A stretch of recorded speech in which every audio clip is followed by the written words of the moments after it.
Hey, this is Kate. If you're enjoying the content on the Good Fight channel, then please do hit like and subscribe below. Thank you.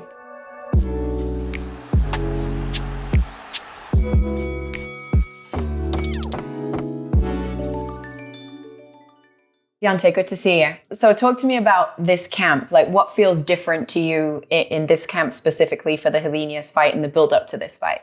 This count, what's different is we're more mobile within our fighting regiments inside of the ring.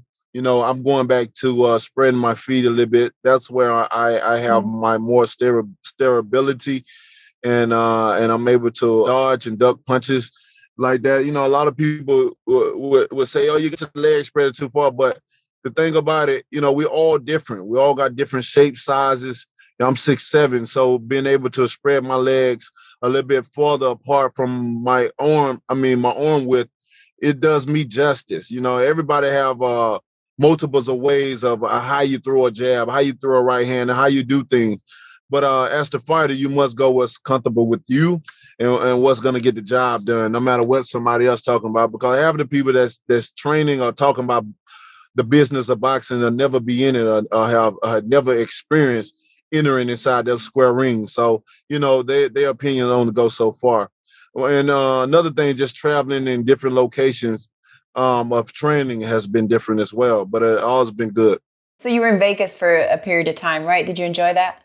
Yes, I did. I was there for like a month at the USC Apex, and I gotta say that facility is a state-of-the-art facility. Oh, You know, wow. Dana White and his business partners have done an amazing job. They have turned a facility that started out with $2 million and sold it for $4 billion. And it has just allowed me to go in the facility and see, like, why in the hell that fighters don't have this, like far as boxers, why we don't have a facility like this. You want to see a PBC gym? I mean, they got a top rank gym, right? You want to see a PBC gym? It's nothing like a facility. I ain't talking Okay. about just a gym. I'm talking about a facility. You understand me? Uh-huh. It's nothing like it. It's nothing like it. And I don't think nobody gym is worth $4 billion. So this got you thinking about crossover fights? And you know, I will be out there training through the remaining of my time of my career. That's for sure.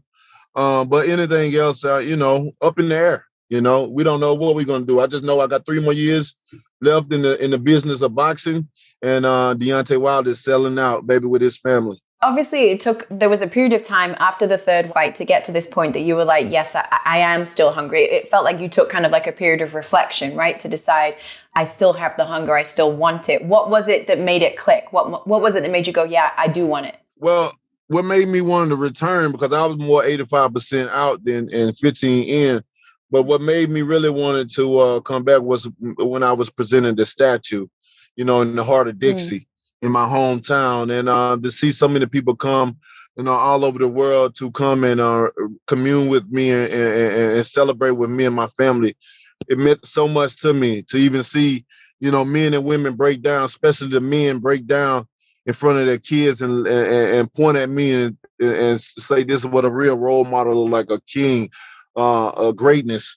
This is the indication of that. And when I saw that, you know, it's just even on top of knowing other things or whatever, because a lot of people, you know, live by every word that I say, everything that I do or whatever, you know, and it is a big responsibility. But seeing that and getting the statue, it's like I must come back. I must continue on because I motivate and inspire so many people around the world that I must come back and dedicate myself for the next 3 years. I mean, I'm young. I'll be 37 on the 22nd of October, and I still got more to give. So with that being said, here I am.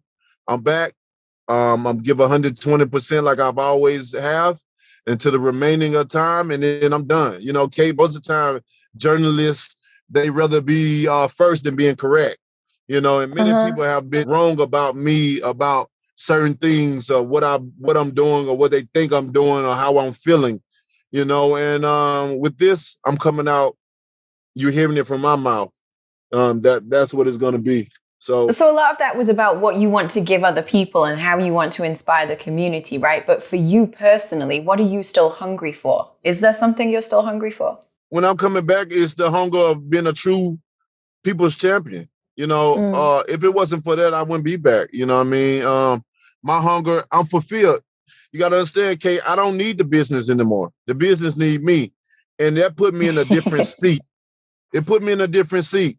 It put me in a different seat and a different feeling because I have handled my business with my finance.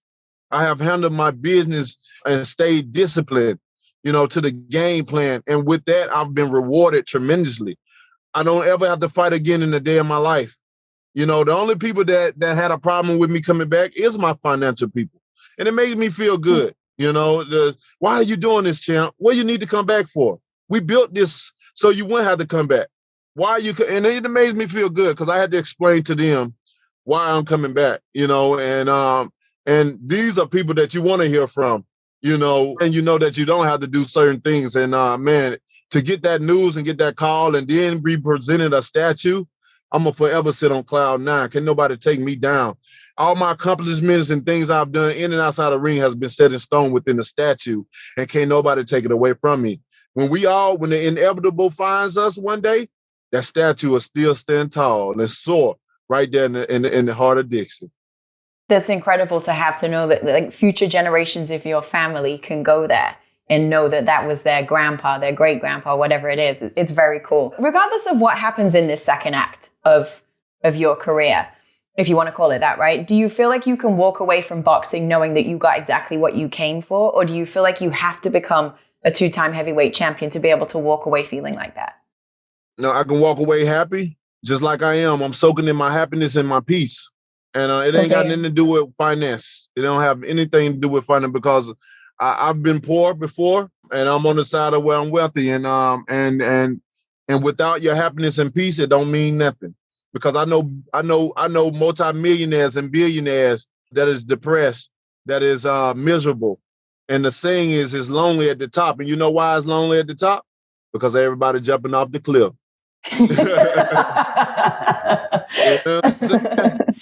So with that being said, it's just my happiness that I'm in. It's my peace where I am, because I can be a person with nothing. But if I have my happiness and peace, that's better than silver and gold. Mm-hmm. That's real. I believe that. So obviously you got this fight with Helenius, which basically means that the opportunity to regain a heavyweight title is at least 2 fights away for you, right? I've seen you say that you want to fight 3 times a year. You haven't done that since like 2015. Is that something you're really serious about? I'm dead serious about it. If that's a will, that's a way. And if my body holds up, that's what I want to do. You know what I mean? I want to stay active, and I want to be out there to get the people's the best of me. You got to understand, Kate, that 3 years is not long. It's gonna come and go. You may be talking about the most 9 fights, maybe 6. You know what I'm saying? And that's gonna go by pretty fast. Trust me. And when I'm gone, I'm gone. I'm not gonna look back. I'm not gonna look back at all. I'm happy with everything in my life and in my career. I dictated and done what I wanted to do in my career. I ran it how I wanted to run it. And when many people, criticize me of certain things that I did and said, but in the end, I'm on top of the business. In the end, I outshine and I stands out. In the end, I ain't of that 95% that don't have nothing to show for it after this is over with. Now, it's going to be a lot of fighters, and it's 98% of fighters don't have nothing to show. I say 98. Dang, that's high, Deontay. You think so? I say 90. You tell me another fighter that's outside that don't need this business. It's only a handful. You tell me who you think. Oh, heck, I don't know. I'm not counting people's money. I don't know how people are doing. Exactly. Now, I can say some other things and say, hey, you name a fighter that did this or whatever. You probably name a few. But when they're dealing with finances and being able to be straight outside when the business is over with, nobody knows. Nobody knows. But I can stand tall as a black man and say that I would not be of the 98%. I would not be of the 95% that don't have it. So even at the top now, is fighters at the top of their game that's still asking for advances from promoters and managers and stuff like that. It's still to this day. So, but that ain't none of my business. You know what I'm saying? I ain't here to call out names. That ain't none of my business. But it's true facts. It's true. While promoters and managers, they can go on 100 years.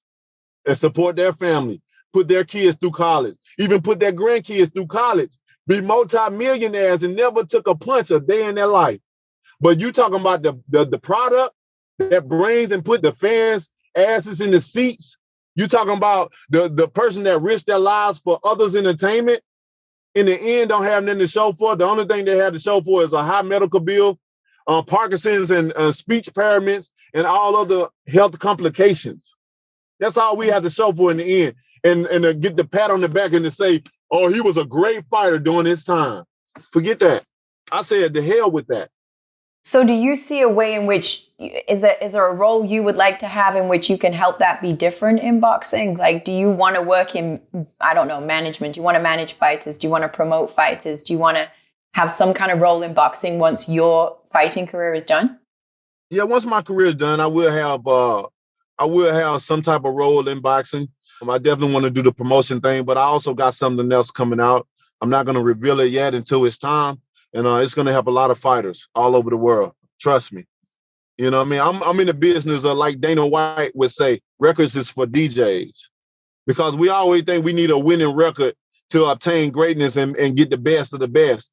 But you don't have to have a winning record to gain success. And we're going to show you how that's going to be done. I'm glad to be a part of something like that. And once it all is formed and comes out, y'all all know that Deontay Wilder is a part of it. All right. Sounds interesting. So talk to me a little bit about Malik Scott, because, obviously you were talking earlier about trainers and you said there's a lot of these guys who are in coaching who've never been in the ring. They haven't got that inside experience, right? I think that's one of the things that you really respect about your relationship with him. I know that you've always said that, like, you're that one guy who you only need to be perfect for 1 second and you don't care about dropping those rounds. Is that still your philosophy under Malik? Because I think we saw notable differences in the way you approached the third fight with Tyson Fury, even though you guys didn't have that long to work together before that fight. So are you still that guy that just thinks about finding that one special punch? Or are you now somebody who wants to be able to outbox other heavyweight fighters? I mean, with that saying, that's a true statement. That don't mean I just go in and look for one special punch. That's just a saying that comes with me. I mean, that's just a part of me. I only need one punch, 1 second. And when I hit you, bam, good night. You know what I mean? I've showed many times throughout my career. That's why every guy I've fought, I've knocked out or put it on the canvas because of that. But we go in to perfect whatever we've been training for. I go in, if I've trained to box and move around, that's what I'm going in the ring and to try to do. You know what I mean? If the knockout presents itself and is taken and that's what happens, then a great night for me. I don't get paid for overtime, so things happen. And in my career, that's how I always have panned them out. That's just me in general saying, all I need is 1 second, while others need punches and bunches. I don't need that. I've been blessed with power, So, but we go in to perfect whatever we've been training. In that case, I wouldn't train at all. I just worry about, you just knocking them out, So when you got back in the gym, right, I think you put a picture out with Badu Jack, or maybe he put one out and everybody saw you were back training, and there was this kind of real buzz around the fact that you were making your return, right? You were obviously going to look to come back and fight. There was also a bunch of talk about your legs. People get obsessed with the size of your legs. What is that about? Do you read all that stuff on Twitter? Do you care? Does Deontay Wilder do leg day? Man, I don't dwell in any negativity of what people are saying. If I did, I wouldn't be in the position where I am. I wouldn't have a statue. You know what I'm saying? I wouldn't accomplish all the accomplishment that I have if I worried about opinions. They're only opinions. And the only reason that people make opinions about certain things, especially about my legs, because they can't believe what I've done or what I'm doing. They can't see how the hell a person can knock you out like that with small legs when in their mind, they think that they think that power is created from the legs, which I've showed you over and over again. That's not the necessary need with me. I have a capability that I don't need that. So, with that being said, I love when people talk about me, good or bad. They keep me relevant. That way I don't have to go out and sell my soul or do anything that's not of me to stay relevant. You understand me? Yes. And I don't have to do that at a point in time. Again, I have a statue. It seems like you really enjoyed the time that you had out of boxing, right? What did you learn in that little break that you took? It wasn't really all that long, but what did you learn in it? Yeah. I mean, learn. I mean, it ain't nothing I learned. It's just what I was able to do with that time. And what I was able to do with the time is I was able to get involved with other things that I was passionate about and couldn't do at the moment in time because of boxing. You understand? Boxing is something that it becomes very jealous. It don't want you to focus on nothing else because it's a year-round business, and you must be ready at all times. So with being in the break and stuff, it allowed me to venture off and get into things that I was passionate about doing, like music and stuff like that, and a lot of other different things. In being able to invest in certain things and going to see my investment as it grow and builds and stuff like that. You know what I mean? I took advantage of a lot of the off time and applied work to it where I can make money from it. Did that off time feel entirely positive to you, or was there a period of time where you had to learn to deal with the fact, okay, I took a loss and there's a part of me that just needs to deal with that process right now? Or did it feel entirely like I can throw myself into new stuff and be good? Not at all. I didn't think twice about anything. You know what I mean? Like I said, I'm happy and I'm at peace. And when you have that, you don't worry about other things. You don't worry about the small thing. That was small to me. You know what I mean? Because my family is still well and alive. And I always tell my kids, you have a father that think about not only your present, but your future as well. And that's very powerful, not only to handle their presence and what they need right now, and also plan and have things set up for their future. Because when the inevitable finds me, my children are good whether I'm alive or dead. You understand with me? And I know it's better for me to be alive, but the inevitable chases us every day. That's why, Kate, it's a blessing every day that we wake, because we just defeated the inevitable the night before. We just defeated it. And today we're going to try to defeat that monster today too. Everybody ain't going to make it. You're right. It's a blessing to wake up. It is. Hey, come on now. Amen. So, I mean, I know what you're saying, right? But if you look at other top sports and other kind of top athletes, it's really normalized in other sports to use like psychologists, sports psychologists, people to help you get your mind right? Is that kind of support you've never felt like you needed? Nah, my mind is powerful. My mind is very powerful. That's why they say the mind is a terrible thing to waste. You know, some people need that, and I ain't knocking those that do need that. You know, some people need that extra talk or to have somebody to give you advice or something that you probably never thought of before. You know what I mean? There's nothing wrong with that, because there's many things that you can think about and you have an idea for something, and then somebody else bring up something else that you didn't even think about. Like, you know what? I didn't think about it that way or whatever. So it's nothing wrong with that. But for me, you know, I handle things that I have to handle. There's a lot of methods and the things that I take and the things that I know of the world. I live of the world and not in the world. You know, my mind is so different. Do meditation and visualization and a lot of other things, the secrets of life. Are you big into that? You meditate? Oh, most definitely. Most definitely. You do? Okay. Meditate with visualization. You know, I mean, it's a powerful exercise. That's why I say I speak things, I speak it, believe it, and receive it. But your tongue is a powerful tool. Sure. It's powerful it's power in the tongue. And if you believe, you shall receive. Sometimes when you speak things into the universe, you have to praise, you have to clap, you have to thank you, Jesus, or whatever you praise to. You have to go and stop it. It's just as if you know it was coming to you. You know it's coming. The only thing that can be scary or can make you lose faith is the wait, because patience is of a virtue. A lot of people want things, and then when they want they want it now. They don't want to wait. But certain things, when you allow the manifestation to happen, sometimes it can be now, it can be months, or it can be years. But you got to have the understanding and understand that know that it's coming, because you feel it, because you spoke it, and you can believe without seeing. Now, if you're a person that has to see before believing, then you're going to be behind every time. Yeah, that's true. You can lose faith in the wait, that's for sure. You know, I read your father was a minister. Is that right? Yeah, he is. He's a pastor. Is that where you get a lot of your belief, your mindset from? Is that something that influenced you growing up a bunch? You also have that gift of the gab. You know what I mean? It feels like you can preach. Now, the gift of the gab, that came over time. That's a development that came over time. I'm talking all the time because people are asking me so many questions. Okay. uh, but just being brought up in the church and stuff, being around my father, being around my grandmother, it definitely have gave me an insight on the spiritual side of things. I'm a PK, so I'm used to all. There used to be a time where we didn't miss church in 10 years. You know what I'm saying? Wow. And so I'm used to that, spiritual realm of things. But I have obtained knowledge among other things as well that my father wasn't into or my grandmother wasn't into. And so with that being said, I combine them both together, all the entities together, and it makes me who I am to this day. A mindset that is so strong, because not only there's a physical warfare going on, Kate, but that's a spiritual warfare going on as well, and you must be protected all the way around. Mm-hmm. What was young Deontay like at church? Because you're so big energy, right? I can't really see you like sitting still, sitting quiet. What were you like? Yeah, I was quiet. I was very quiet. I was a person that didn't speak unless spoken to. I Oh, was wow. very kept. I was very kept to self, and that's how I always were. I was a kid that I didn't even like birthday parties.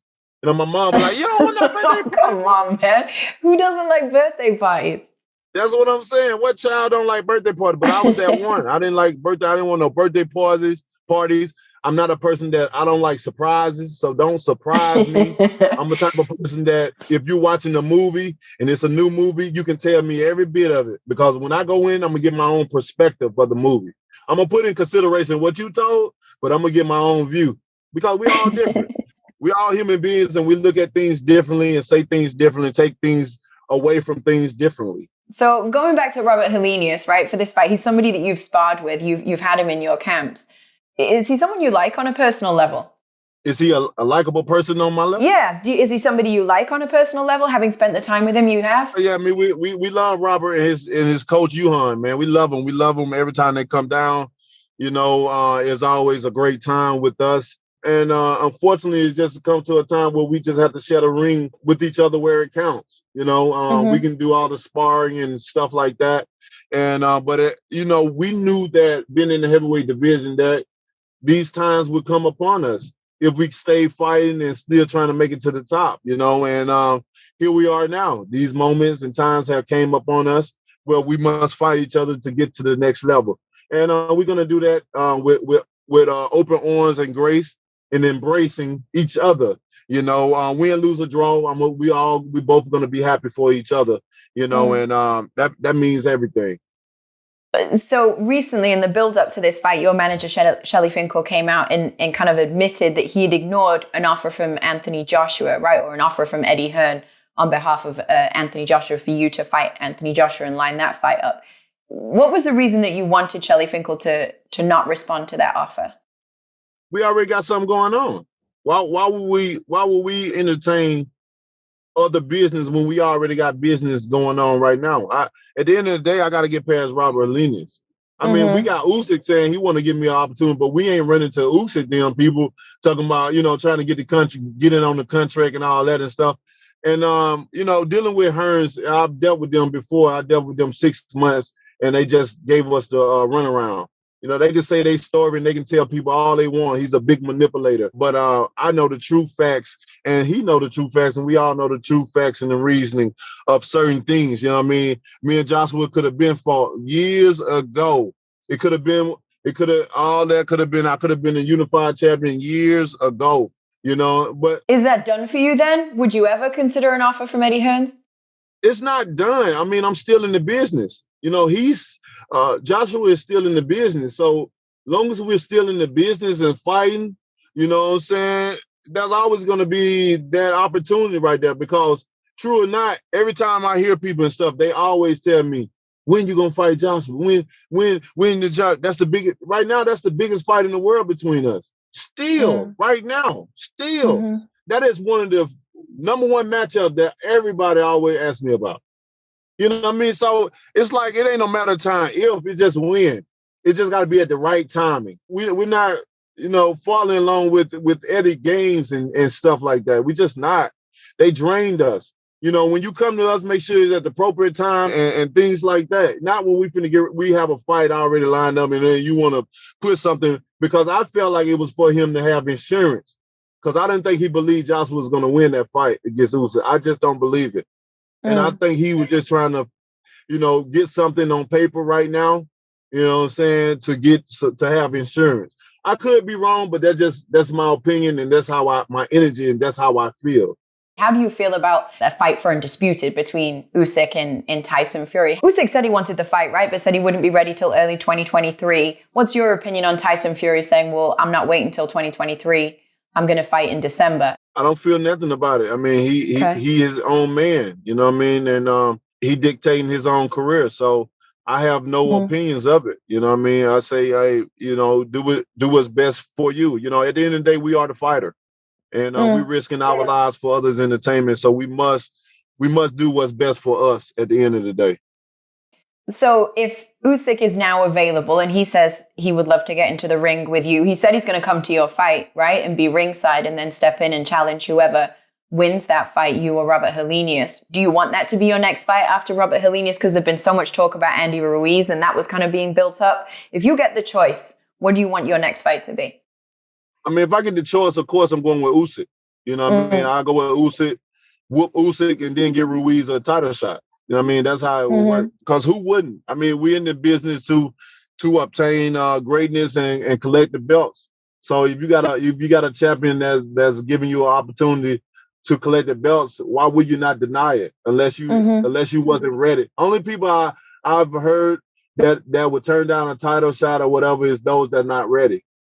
But the saying is, if you prepare yourself to be ready, you won't have to get ready.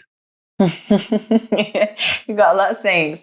How highly do you rate Usyk as a heavyweight boxer? Like, what do you think of him as a heavyweight? I liked him better as a cruiserweight. You know what I mean, with his movement and certain things. As a heavyweight, I think he's good. I think he's good as a heavyweight. Again, I like him better as a cruiserweight. You know what I mean? But that's just me. I respect him as a fighter, as a human being. I hear a lot of great things about him. I haven't never heard no negativity about him, and I can only judge him on the outside and looking in. And I done had some close people that have been around him as well, and said great things about him. So, I have only positive things. And like I said, in the heavyweight division, in boxing, I liked him at cruiserweight more. You were talking about 3 fights a year potentially is what you would be looking at, right? If possible. So ideally, let's say you beat Helenius in this fight in October 15th. Then when would you want to step out next? When would you want to be in the ring against Usyk? Whenever he's ready. Whenever he's ready. I ain't got no time to lose. I don't think he want to be in it too much longer either. You know what I mean? Me either, so why wait? You know what I mean? Whenever he's ready, I'll be ready. So when I asked you about Tyson Fury and how do you feel about the fact that, he chose to then pivot and fight Anthony Joshua, you said, hey, it's all up to the fighter. He's the one that's stepping in the ring, right? It's his decision, his life. How does that work? Like, I think for a lot of us who are boxing fans, we don't really understand. Do you go to Al Heyman and say, hey, this is the fight that I want. Make this one happen for me. Or did people break? Like, how does it work? If you really want to fight, can you get the fight that you want? Almost definitely.